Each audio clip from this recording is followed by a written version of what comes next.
বলতো হরধনুক কে ভঙ্গ করেছিলেন? মানে বুঝলি তো, হরধনুক কে ভাঙিয়েছিল? কে ভাঙিয়েছে? হ্যাঁ, কি ব্যাপার সবাই চুপচাপ বসে আছো? হরধনুক কে ভেঙেছিলেন বলো। বল, কে জানিস বলে দে। হরধনুক কে ভেঙেছিলেন কেউ জানে না? পূজা, তুই তো ক্লাসের মনিটর, তোর তো জানা দরকার। কে ভেঙেছে বলে দে। কে ভাঙিছে স্যার? আমি দেখি নাই। নাইন দেখেছি, এখনকার মতন একটা নাম বলে দেন, আমাকে বাঁচা। বলবো স্যার, পূজা ভাঙিছে। নাই স্যার, আমি ভাঙি নাই, পেন্দাই বলছে। মাইরি বাপের দিব্যি, আমি ভাঙি নাই। হ্যাঁ রে পূজা, ভাঙিয়ে নিয়ে মুখে জল করছি। না স্যার, আমার স্কুলে কোনো ছেলে ভাঙে নাই।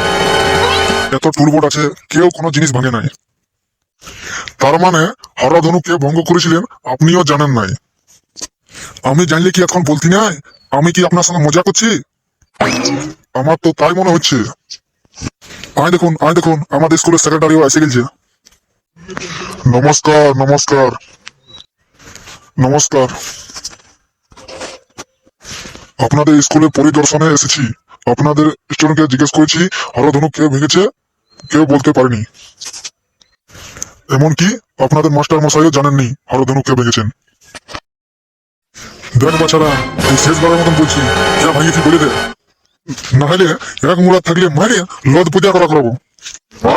হরধনু ওইটা আর কি বটে রে বাপ, মোটর সাইকেলের কোনো পার্টস বটে নাকি? ছাড়িয়ে দাও, আমি সিক্রেটারি বলছি, যে ভাঙিয়েছে দাম দিয়ে দেবো, হোল্ডিং করাই দেবে।